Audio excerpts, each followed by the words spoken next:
No no no no, हम हिंदू नहीं हैं। हम तो बनिए, हम तो ब्राह्मण हैं, हम तो वाल्मीकि हैं, हम तो ठाकुर हैं, हम तो यादव हैं, हम हिंदू नहीं हैं। हिंदू बनना सीखो। कंधों से ऊंची छाती नहीं होती, धर्म से बड़ी कोई जाति नहीं होती। दीपक ही नहीं बचा तो बाती का क्या करोगे? अरे हिंदू धर्म ही नहीं बचा तो जाति का क्या करोगे? साल दर साल का ब्यौरा देते हुए बताएंगे कि कैसे कांग्रेस ने हिंदुओं का मजाक बना दिया। 1950 में आया आर्टिकल 25। कांग्रेस 1950 में आर्टिकल 25 को लेकर आई, जिससे धर्म परिवर्तन को मान्यता दे दी गई। और सबसे ज्यादा किसका धर्म परिवर्तन हुआ ये सब जानते हैं, लेकिन ये तो सिर्फ शुरुआत थी। नेहरू 1950 में आर्टिकल 28 लेकर आए और हिंदुओं से धार्मिक शिक्षा का हक छीन लिया। लेकिन आर्टिकल 30 के तहत अल्पसंख्यक अपनी धार्मिक शिक्षा दे सकते हैं। धार्मिक शिक्षा के बाद निशाने पर थी धार्मिक संस्थाएं। 1951 में HRCE एक्ट, 1951 में Hindu religious and charitable endowment act लेकर आए। उन्होंने कारण दिया कि बड़े मंदिरों का रखरखाव सही से हो सके, लेकिन इसकी आड़ में कब्जे कर लिए, जिसके तहत भारत में मौजूद बड़े बड़े मंदिरों का प्रबंध सरकार ने अपने हाथों में ले लिया और मनमाने ढंग से इनकी संपत्ति का दुरुपयोग किया। और ये सिर्फ हिंदुओं के मंदिर पर लागू था, बाकी धर्मों या धार्मिक स्थल पर लागू नहीं था।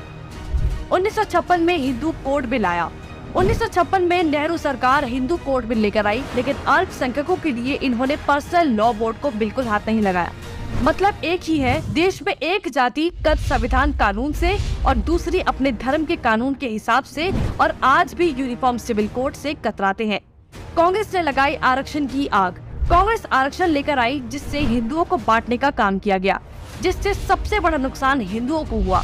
आरक्षण की देश में जरूरत थी, लेकिन मक्कार कांग्रेसी इस योजना को 10 साल लागू करने की बजाय इसे बढ़ाते चले गए और न ही इससे लोगों को सशक्त बना पाए, जबकि लोगों को इसकी लत लगा दी गई। इंदिरा का कार्यकाल। साल 1976 में इमरजेंसी के दौरान ही इंदिरा ने संविधान में सेक्युलर शब्द को जबरदस्ती घुसा दिया, जिसको लेकर संसद में कोई चर्चा तक नहीं हुई। मतलब कि हिंदू बहुसंख्यक होते हुए भी भारत हिंदू देश नहीं कहलाया जा सकता, जबकि आप हमारे आसपास देखेंगे तो सभी मजहबी देश हैं, लेकिन हिंदुओं के लिए कोई देश नहीं बचा। इसके बाद हिंदुओं के कानूनी अधिकार और इतिहास निशाने पर थे। 1991 में पूजा स्थल कानून। 1991 में कांग्रेस ने पूजा स्थल कानून बनाया, जो बेहद हिंदू विरोधी कानून था, क्योंकि इस कानून के तहत हिंदू, सिख और जैन मुगलों के कब्जे से मंदिरों को छुड़ाने के लिए लड़ाई ही नहीं लड़ सकते। उनके पास दलील सुनने का कोई कानूनी अधिकार ही नहीं छोड़ा गया। हमने लाखों मंदिर और उनका इतिहास खो दिया। 1992 माइनॉरिटी कमीशन एक्ट। कांग्रेस ने अल्पसंख्यक आयोग अधिनियम बनाने के बाद अल्पसंख्यक आयोग बना दिया। ऐसा करके कांग्रेस ने धर्म विशेष के लोगों को स्पेशल दर्जा तो दिया ही, हिंदुओं को बांट दिया, जिसके तहत सरकार की हर योजना का सबसे ज्यादा फायदा धर्म विशेष के लोगों को ही मिलता है, जिससे कांग्रेस ने सांप को भी मार दिया और लाठी को भी नहीं टूटने दिया। मतलब साफ है, हिंदुओं को भी बांट दिया और धर्म विशेष के लोगों को भी खुश कर दिया। जब देश सेकुलर बना दिया तो मेजॉरिटी और माइनॉरिटी की जरूरत ही क्या थी। 1995 में वक्फ बोर्ड कानून। 1995 में वक्फ बोर्ड कानून बनाकर कांग्रेस ने एक और महापाप किया। वक्फ बोर्ड को असीमित शक्ति दे दी गई। आज स्थिति ये है कि वक्फ बोर्ड किसी भी संपत्ति पर दावा कर दे तो कोर्ट से भी कोई मदद नहीं मिलेगी। रेलवे और रक्षा के बाद संपत्ति के मामले में वक्फ बोर्ड देश में तीसरे स्थान पर पहुंच गया है। अब सिर्फ एक आखिरी बार बचा था, वो बार था राम सेतु एफिडेविट। राम सेतु एफिडेविट बनाया। हिंदुओं ने फिर 2004 में कांग्रेस को चुन लिया, तो कांग्रेस ने इसका इनाम देते हुए राम सेतु एफिडेविट बनाया और भगवान श्री राम के अस्तित्व को ही नकार दिया और काल्पनिक बताया। आस्था और धर्म पर वार करने के बाद अब कांग्रेस ने हिंदुओं को ही बदनाम करने का प्लान बना लिया। 2009 में हिंदू आतंकवादी घोषित।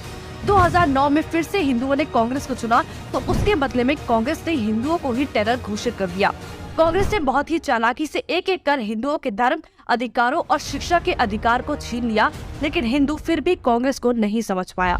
औरंगजेब ने हिंदुओं को खत्म करने के लिए तलवार का इस्तेमाल किया, तो कांग्रेस ने हिंदुओं को खत्म करने के लिए संविधान का इस्तेमाल किया।